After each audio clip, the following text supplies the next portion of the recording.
Welcome in. It's late, but the Chiefs got themselves a W against a team that a lot of people had them chosen against. How did it break down? Matt Derrick is live with us from the stadium, breaking down your Chiefs win over the Lions on Sunday Night Football. We got it all for you right here. Welcome. This is Locked On Chiefs. From the land of the free and the home of the Chiefs, this is the Locked On Chiefs podcast. Welcome in, friends and neighbors. It is late on a Sunday night, but you have a good reason to be with us, and thank you for being here. Just like the everydayers, we appreciate you guys. They are subscribed and with us every single day. We couldn't do it without you. Thanks for making us your first, last listen on the Locked On Podcast Network, your team every day, and this time every night, as it's nearly midnight in Kansas City after a good W. We're going to break it all down for you. What these new Chief looks gave to the whole plan for the season. I think that's really important. We're going to go to the turning points. We're going to get to who was locked on and contributed to this game and who took the next step and got the game ball. We have it all for you tonight with Matt Derrick from ChiefsDigest.com, Chiefs Digest here on the YouTube platform, and 41 is the mic. I'm Ryan Tracy, the founder of Rogan Analytics and Performance Consulting, as well as NFL33.com and RGRFootball.com, and my partner, Chris Clark, who's got a little bit of a mystery going on with the camera, but it's going to be all right. You can find him at KC Mystery is Corner. Nice. And Mr. Palmer, thank you so much. Yeah, it's called technical difficulties, and it's all on me because my computer went dead. So here we go. This is what you get. Yeah, this is a handheld edition, Matt. This was a game that I went back to last week, and I said, you know what? This is as close to a must-win as it can happen because of what it does to your mental outlook had you lost this game. Well, I thought the mental aspect of this game was what they really brought tonight, from the defense being able to absorb what they had to absorb and be able to adjust, to the offense coming out with intensity and juice. I thought mentally this team was on for the most part in any way that they could be. What did you see from them tonight? Yeah, I'm with you right there. I mean, it seemed a little iffy in the first half.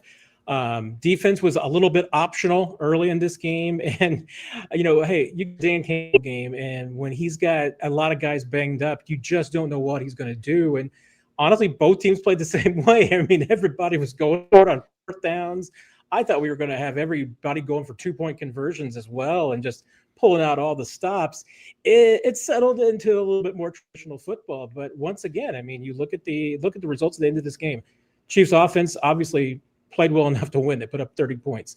Defense holds a high-flying Lions offense down to 17. And remember, most of the injuries on the Lions side was on the defensive side. And they had a few on the offensive side as well, and certainly some key ones, losing their left tackle for this game. But I mean, what the Chiefs were able to do defensively and just frustrate Jared Goff all night long, generally kept a run game, especially as the game progressed. They really, locked on and shut this team down that had been flying all over the place. So, a few hiccups on special teams, but 13 penalties last week, 0 penalties tonight. This was a team that played with a lot of discipline. And I mean, I'll tell you what, it was a jubilant locker room. I mean, you guys were in the best mood that I'd seen them in a long time, even for wins. I mean, this was the best mood I'd seen this locker room all season long.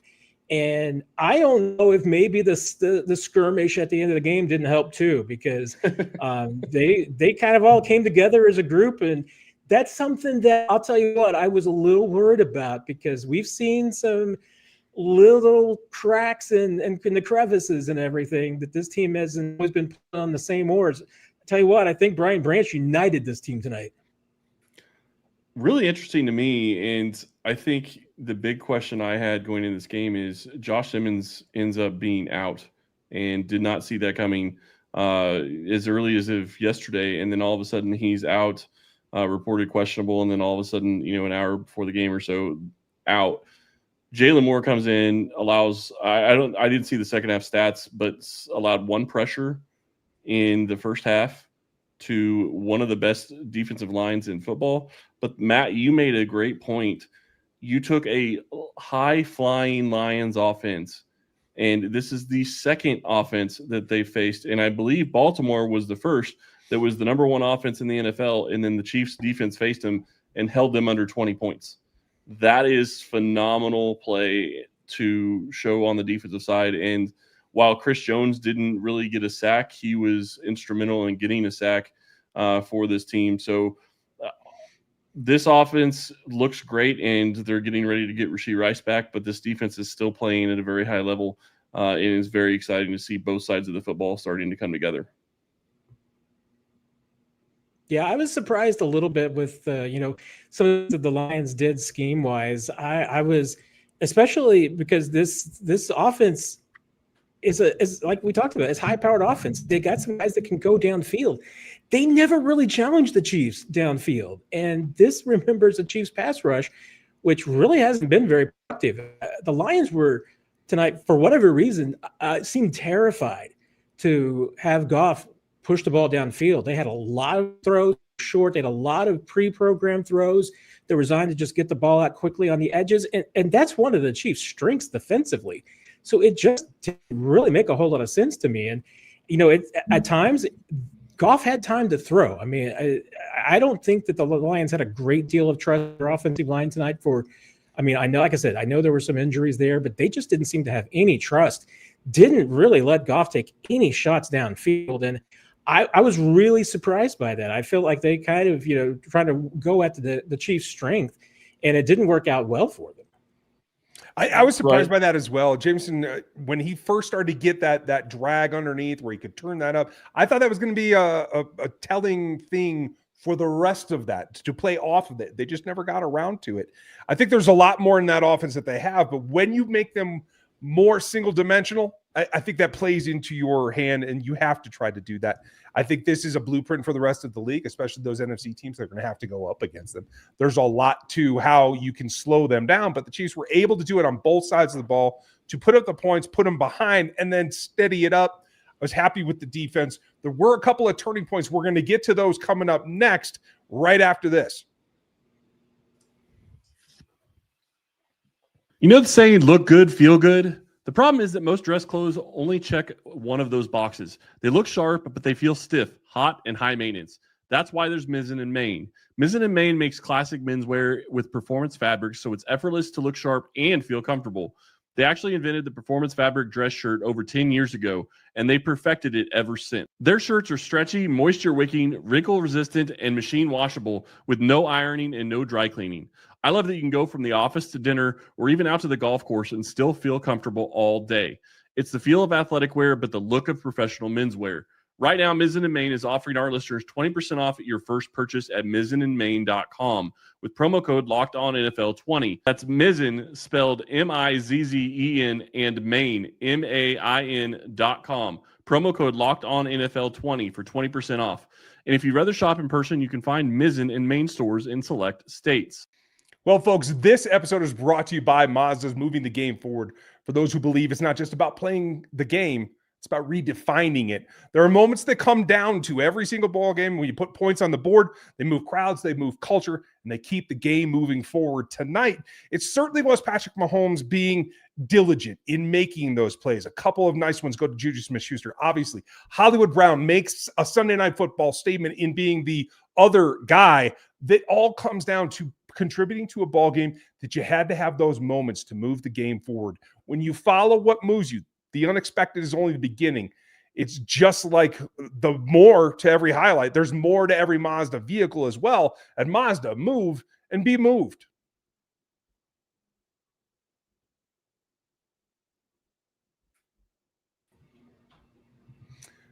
This puts us back in that point, Matt. As our friends from Mazda point out, that there are moments in every ball game that turned the corner.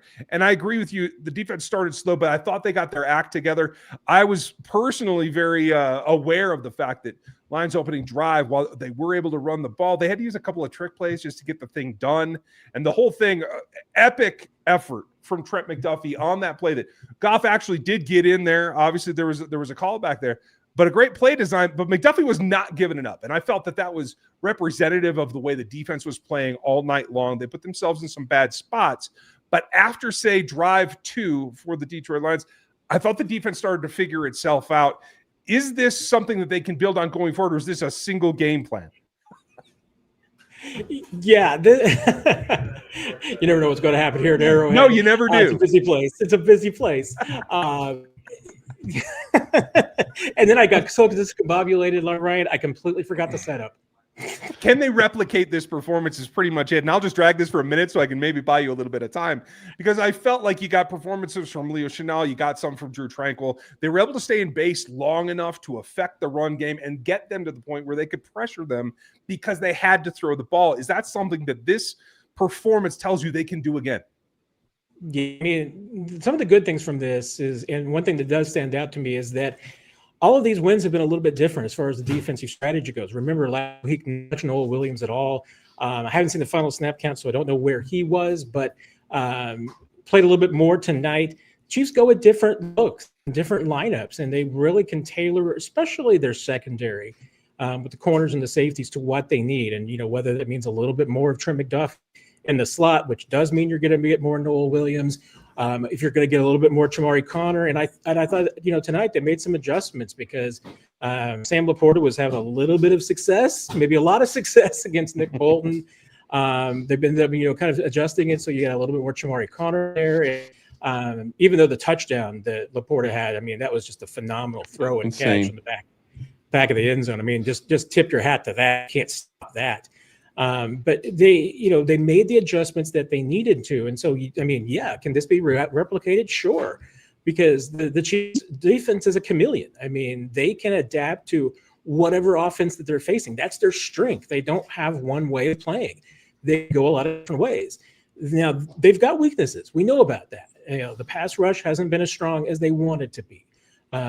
Derrick Nottie, they really don't have a reliable, true one-tech nose tackle that they can put next to Chris Jones or against anybody else. I mean, they've got a couple of good pass rushers, but in the interior, but they need somebody who can space. So far, that hasn't been Derrick Nottie. So there might be a few things that they need to look at as you approach the trade deadline. I mean, I think they would love to try and get positions on the defensive line, both inside and out.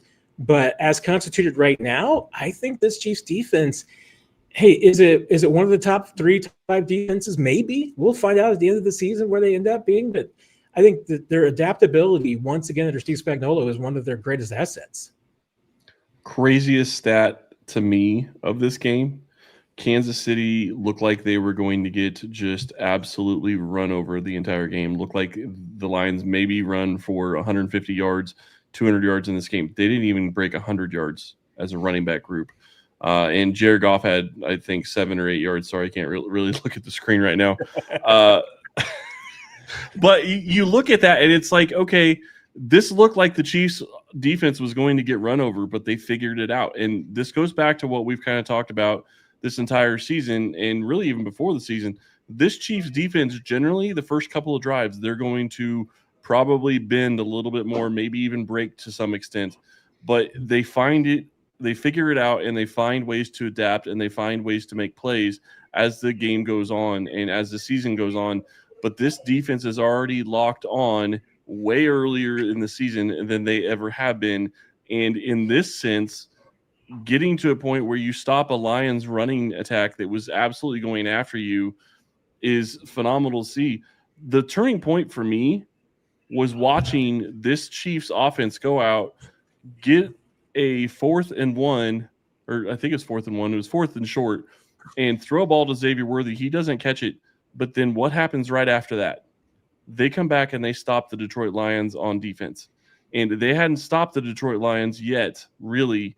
And that is a turning point in this game for me, because when you get in a situation, you go for it on offense, and you put your defense in a bad situation because they have to come back out on the field, you have to think that it's going to go bad for you. And the Chiefs defense stepped up and was able to stop Detroit. That was a huge, huge turning point in this game for me.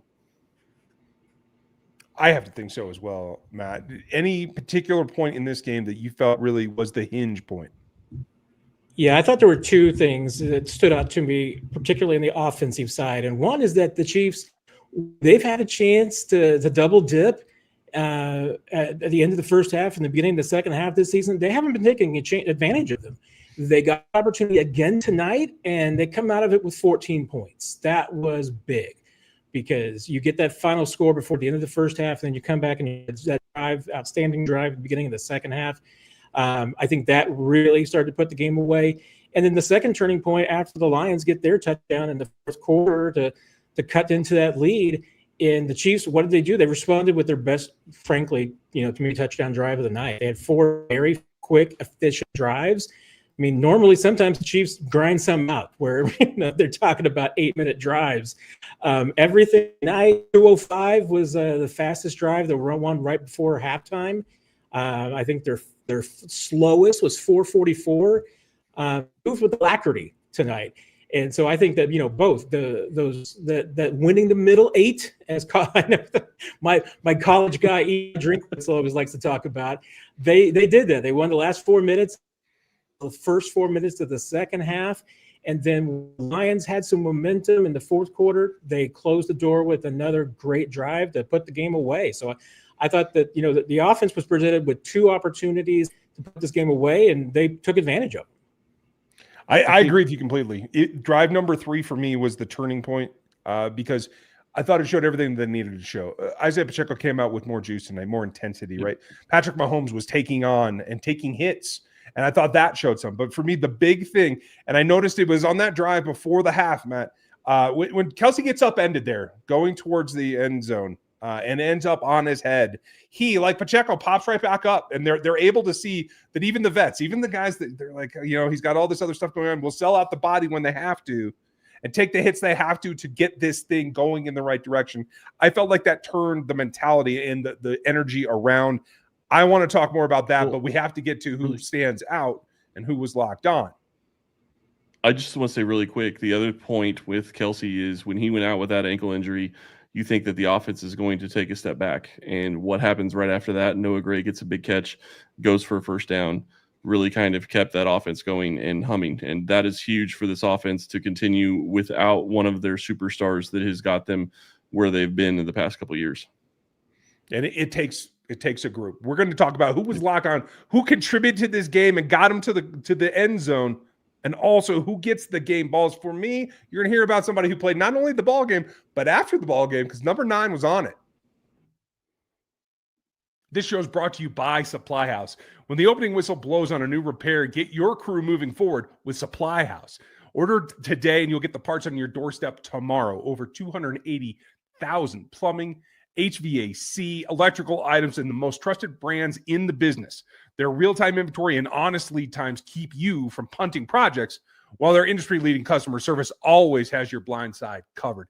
If you need parts for that last-minute project, if you're trying to make a delivery date, or you're trying to be a game changer on game day, make sure that you have the parts that you need by going with them. Join the free Trademaster program today and score serious perks like priority shipping, lower prices, and dedicated support line.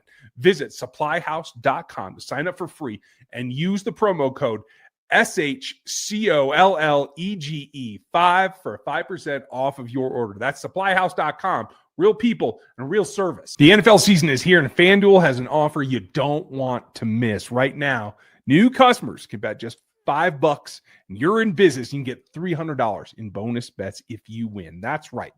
Pick a bet, put down $5, and if it hits, you'll unlock $300 in bonus bets to use across their app. It's super simple. And if you know your first one, it helps you get on a roll without a doubt. It makes watching football even more exciting when you've got a little something riding on the action, when you're involved. It's not just for the casual fan, but if you love diving into the stats, FanDuel makes that game day experience that much more. You got to get into it. So what are you waiting for? Visit FanDuel.com or download the FanDuel app today and get started. It's at FanDuel. I'm at FanDuel as well, and I appreciate you guys staying with us here as we are out late. And Matt is at the stadium late. Hopefully the lights stay on. We're really crossing our fingers there, Matt. I want to start with you because there's a difference between being the top performer and getting the game ball and the guys that are locked on, they're contributing to the team moving forward. I thought one that doesn't get enough juice, especially with Hollywood scoring a couple times, Xavier, Kelce.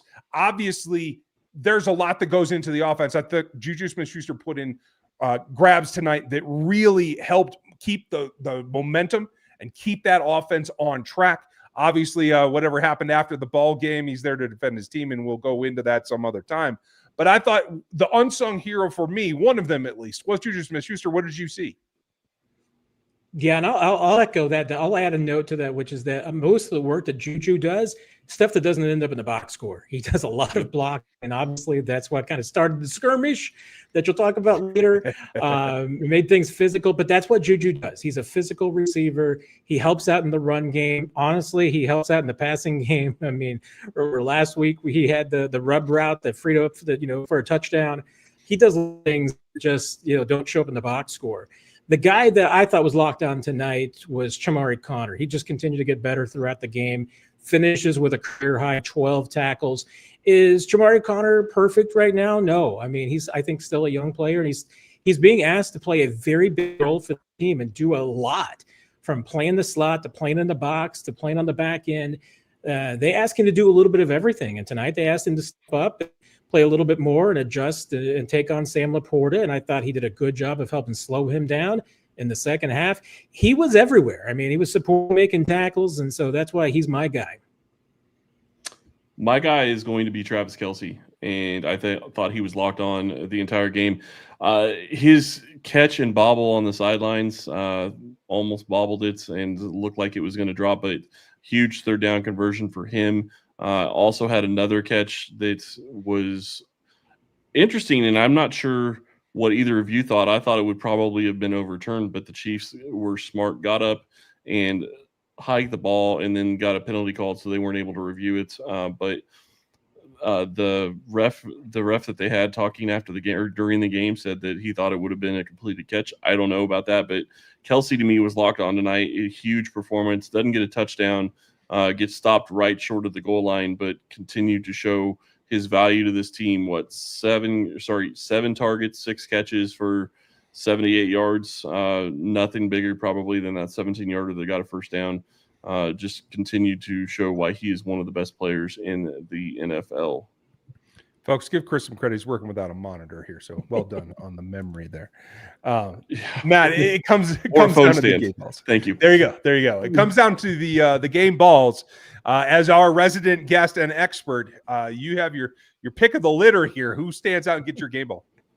Yeah, I'll start with a little bit of the low-hanging fruit, which is Patrick Mahomes. I mean, 257, 3 touchdowns, another touchdown on the ground, 4 total.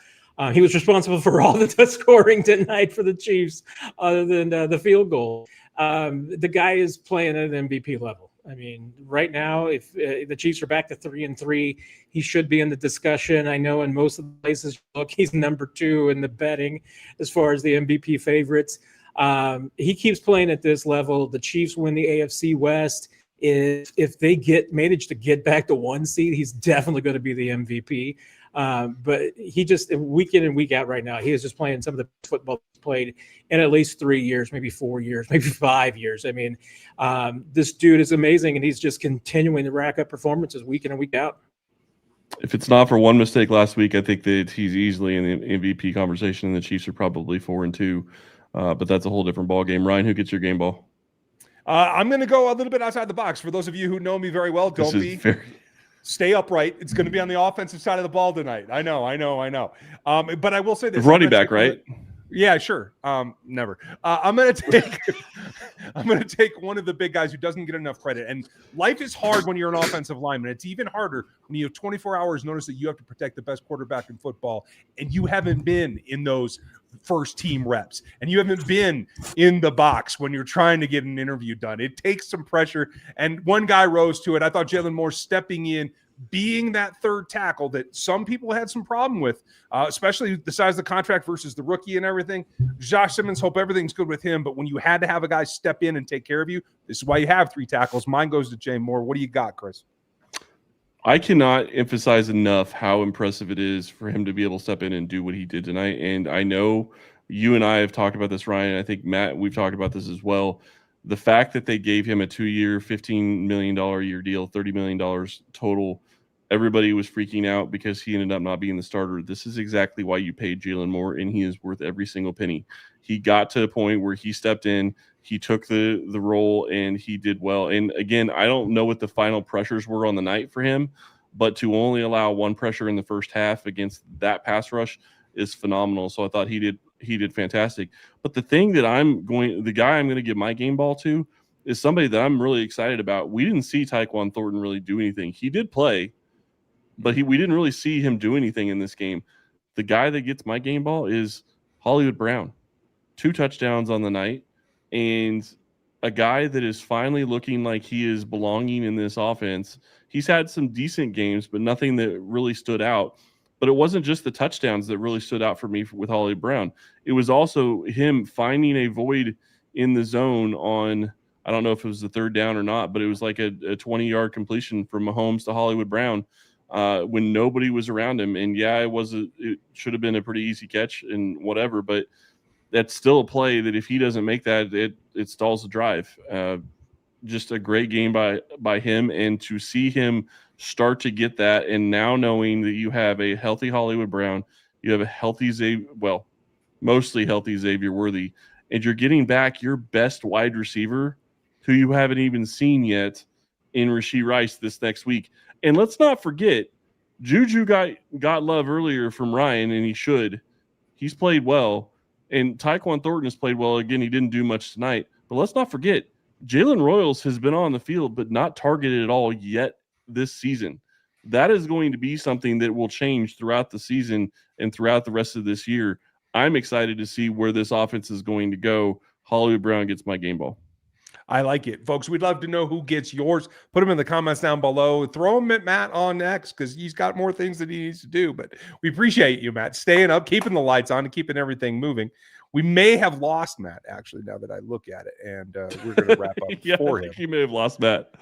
You know, sometimes when you're doing live streams, folks, this is the way it goes. But we're going to be back with you all week long as we break down this one and we get ready for next week. So thank you for staying up late. Hope you guys enjoyed this stream. Matt got a shout out. Chris got a shout out for his struggles tonight. So appreciate you. Thank you, Chris Palmer. We appreciate you guys being here. I'm just going to say, cross my fingers that I have my computer working tomorrow. So knock on wood. You all have a great night. Thanks for your time, and we'll talk to you tomorrow.